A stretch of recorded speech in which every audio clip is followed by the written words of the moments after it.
You're not fucking healthy. You're not a fucking vegan, so you're not healthy. You eat artificial sweeteners because you're not healthy.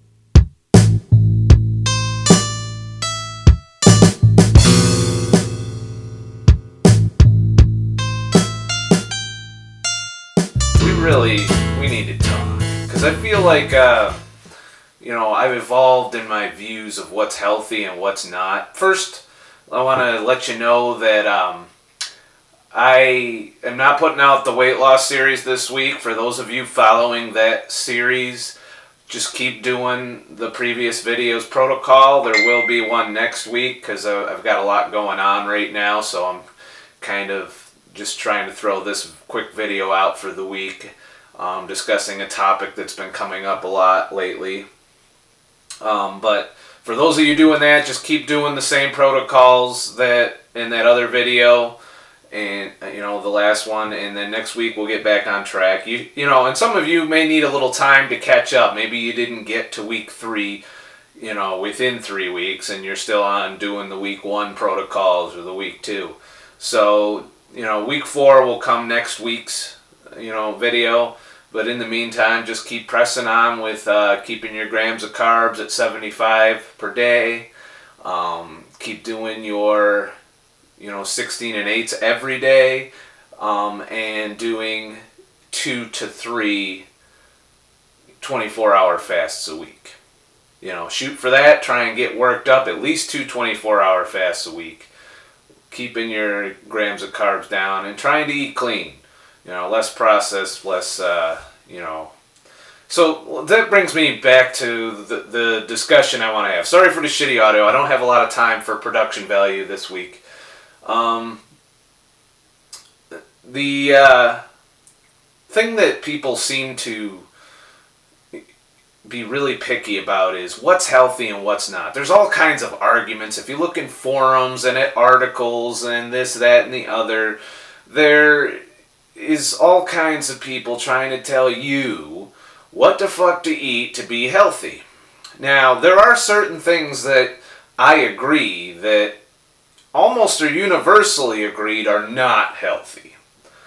Namely, high levels of sugar and processed foods. Everyone knows you can't eat fucking cake all the time. Everyone knows you can't load up on candy bars all the time. And despite the fact that tons of people do it, most people now understand that soda's fucking bad for you if you drink it all the fucking time. That being said, there are a lot of factors that determine how fucking healthy you are. And it's different for everybody. There's a vegan out there somewhere that's really happy with the way that they live, the way that they eat, and even though I give vegans a lot of shit, it really boils down to a few factors that I believe determine whether or not you're doing something healthy. You gotta research the consequences of the foods you eat and determine whether or not you're okay with that. So, for example, if you wanted to drink fucking Mountain Dew the rest of your life, then you should go out there, find out what the fuck's gonna happen to you, from legitimate sources, legitimate scientific sources, and say, okay, can I live with that or not live with that? And if you can live with it, drink your fucking Mountain Dew. It's a free country, at least in the U.S. I don't know who else is watching this. But over here, we're supposedly still free. A little bit. Somehow. So, that, I've determined for me that sugar and carbs are not healthy. They reduce my quality of life. They make me have metabolic symptoms like obesity, fatty liver, I'm pretty sure I have that, They bring my energy levels down. They make me lethargic. So these are all things that I've determined, and it wasn't always like this if you watch my earlier videos, that are not healthy for me. That doesn't mean they're not healthy for someone else. There's people out there that eat that shit all the time that function perfectly well. And as long as they accept the fact that they'll probably get these diseases as they age, they will probably get diabetes, obesity, heart disease, cancer, all of these stuff as early as age 50. If they're eating that way, as long as they know that that is what is the consequence of their actions, then they're happy. To me, quality of life is just as important as quantity of life. What good is living to be a fucking centenarian if you're a miserable prick all the time? What good is that? Why would you want to live so long? I know somebody that's like this. They literally have whittled their diet down to like 3 foods because they're afraid of the negative aspects of everything in our fucking food system, which has been quite adulterated for some time. There's not, even when you think you're eating healthy, you're still eating shit that's bad for you. And if you were to eat a lot of it, you probably would have some kind of negative effect. So, there's all kinds of food mongering going on. This is bad for you. This causes cancer. The media's, that causes cancer. The media's all over this. Raise your awareness. Figure out the foods you enjoy. Figure out what's going to happen if you consume those foods long term. And determine if you're okay with that. Because even after they determined that smoking was bad for people, there are still, to this day, plenty of motherfuckers out there paying their $10 a pack to smoke. Because they know that these diseases are coming, they just don't give a fuck. And I give a fuck now. I give a fuck that I don't want to be in my 50s and 60s and have metabolic diseases. When I get to 60, if there's no fucking problems on the horizon, then yes, I might indulge in a lot more pastries, cakes, and sugar than I do now. But I want to extend that time period. I want it to last longer. I want to get further along in my life before I encounter those diseases. Those diseases are coming. Whether they come when you're 50 or whether they come when you're 80, is determined by how you eat right now. And the information is out there on most of the foods we eat. So if you're shopping in the center of the aisle and you feel like shit, you're fat, by center of the aisle where all the box fucking processed foods are. If you feel like shit, it's driving you nuts, you're getting fat, you can't keep the weight down, you wish you could be thin, but you just somehow can't break this cycle of addiction and hunger and cravings. If you're okay with that, then I don't have a problem with it. There's another way. Now that I've experienced what it's like to be keto adapted and what it's like to be outside of that box, I kind of like it out here. I kind of like the way I feel. I like my even energy levels, not too high, not too low, just right. I like not getting tired unless I'm legitimately tired or sleep deprived in some way. I like being able to go and do exercise once a week and remain at the fitness level I'm at. And that's fine.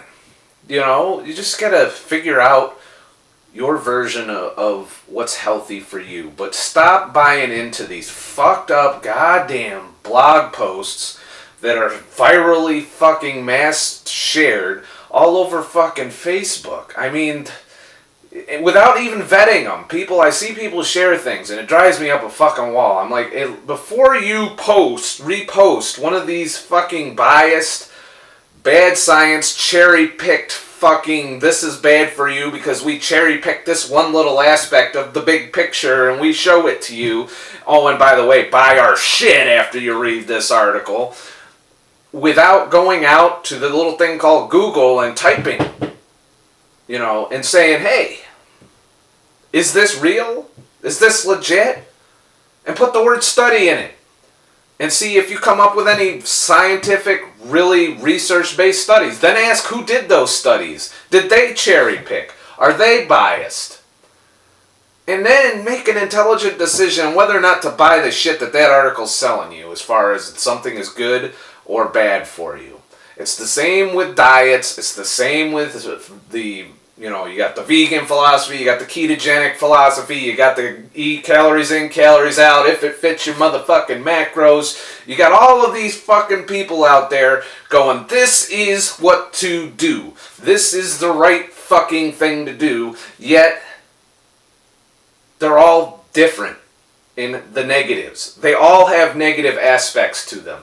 Vegans have nutrition deficiencies mixed in with their fucking problem, or they eat processed vegan foods, which are, quite frankly, just as unhealthy as goddamn motherfucking processed foods anywhere else in the store. If you can't fucking pronounce all the ingredients and you don't know what it came from, chances are it's probably not good for you in the long term, or even in the short term in some cases. Maybe do a little research on whatever that ingredient you can't fucking pronounce is, effect on you, or whether or not it's one of the 61 fucking names for sugar, and determine whether or not you're okay that you're eating that. I've come across a few things in my research, and I'm like, you know what, I need to start looking at my ingredients a little more closely to see if I really want this shit or not. Now, some of it you can tolerate in small doses.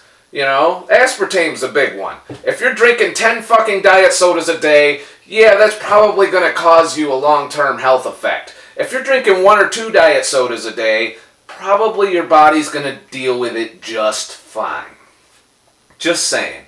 I myself don't like aspartame. It makes me hungry. It makes me crave more sugars. Therefore, for me, I don't consider it a healthy choice because it makes me want to go eat the shit that I know is going to cause me metabolic damage, harm, and all kinds of other fucking issues.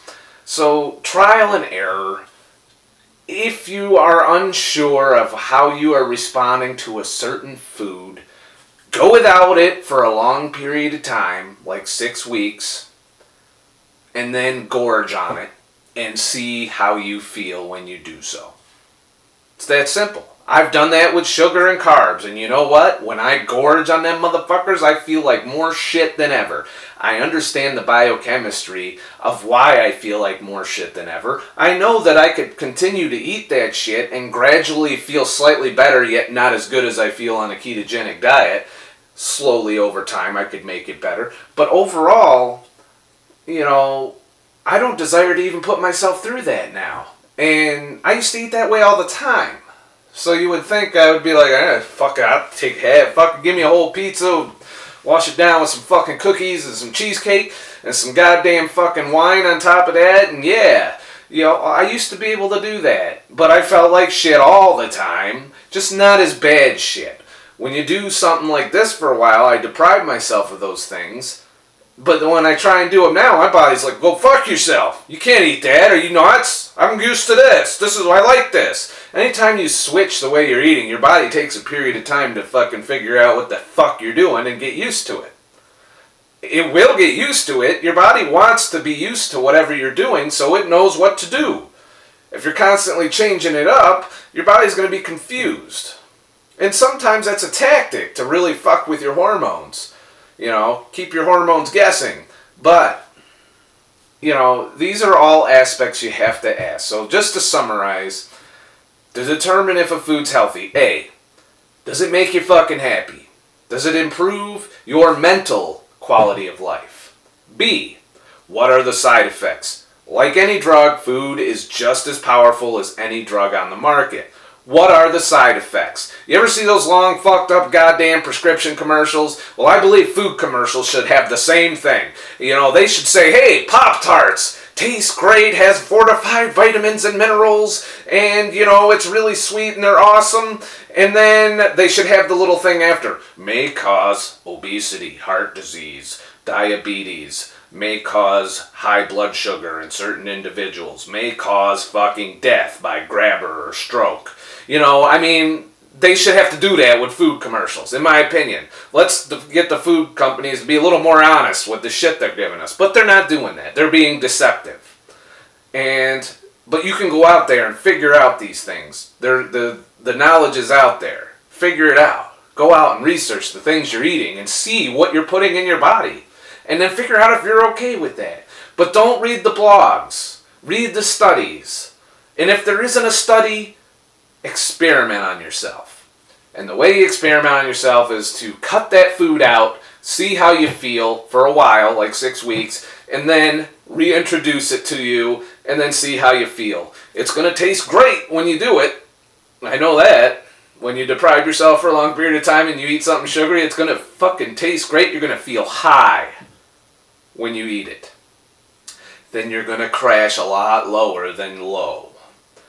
And it's to the point now where when I do these things, that it has a dissuading effect on whether or not I want to put myself through that. I'm like, do I really want to feel like a pile of shit for the next 3 days by eating this way today? And it really is a deterrent for me to not always do that. Yes, I could just pound the fuck out of this shit for a couple weeks and probably readapt myself to some semblance of functionality. But I would once again be putting myself at greater risk for metabolic diseases at an earlier age. So I've tried to minimize that a bit and be a little careful. And that's all you can do to determine if you're eating healthy. So, yeah, there's healthy vegans. There's healthy people on a standard, split of fucking macros, a balanced diet, whole foods. There's even healthy people eating processed foods, believe it or not. Turns out there's a few people in the population who survive and thrive to their late fucking elderly 80s age eating whatever the fuck is in the supermarket. And so yeah, it's a question of percentages, gambling, genetics, how your environment is, how much of the bad things you eat, how much of the good things. It's not an on or off thing. If I eat one Pop-Tart and then eat fucking clean the rest of the week, guarantee you I'm not really swinging the needle in the direction of bad health very far. If I eat 12 Pop-Tarts a day, then probably gonna be more than a little fucked up at the end of the day, or I'm probably gonna die pretty early if that's what I'm doing. Same thing if you drink soda all the time, Gatorade, sugary drinks, you're gonna run into problems. Even if you can get by a long time. What really determines how quickly these things destroy you is your genetics. And some people are carb tolerant and very able to tolerate. You can't even tell they're fucked up until they're like 55 years old and have a fucking grabber, or suddenly they drop dead. So you just gotta kind of keep these things in mind. But this is just a fucking opinion. Give me your opinion below on what you think is healthy for you. What have you found that's healthy for you? And I know I'm gonna get a lot of different fucking answers to this because we all have different experiences with our diets. So, that's what I want to leave you with, a little thought or discussion this fucking week. And we'll continue on the weight loss journey next week when hopefully things have calmed down for me a little bit in my personal life to allow me a little more time. I'm getting pretty busy with my photography. It's starting to be shooting season. And so doing the best I can. I gotta pay my bills, So anyways, remember, I'm not a fucking expert. I'm just a fucking asshole. Have a nice fucking day. And sorry for the shitty audio, but I didn't have my condenser mic or anything set up right now. So, and like and subscribe, and if you're a new subscriber, thank you fucking very much. Together, if doing this together and having a community of people with the same goals and the same aspirations is kind of one of the things I love about this. I love being able to go on and read your comments and interact with you, and sometimes that spurs me on to further research and further things that I think can help improve my personal quality of life and maybe improve the quality of life of people who are struggling that just don't have the knowledge or the time to go out and get that knowledge. So I come in here and summarize the things I find out. Sometimes I'm wrong, sometimes I'm right. I don't claim to be 100% fucking right all the time. That's why I always end every video with, I'm not a fucking expert. I'm just an asshole. Have a nice fucking day.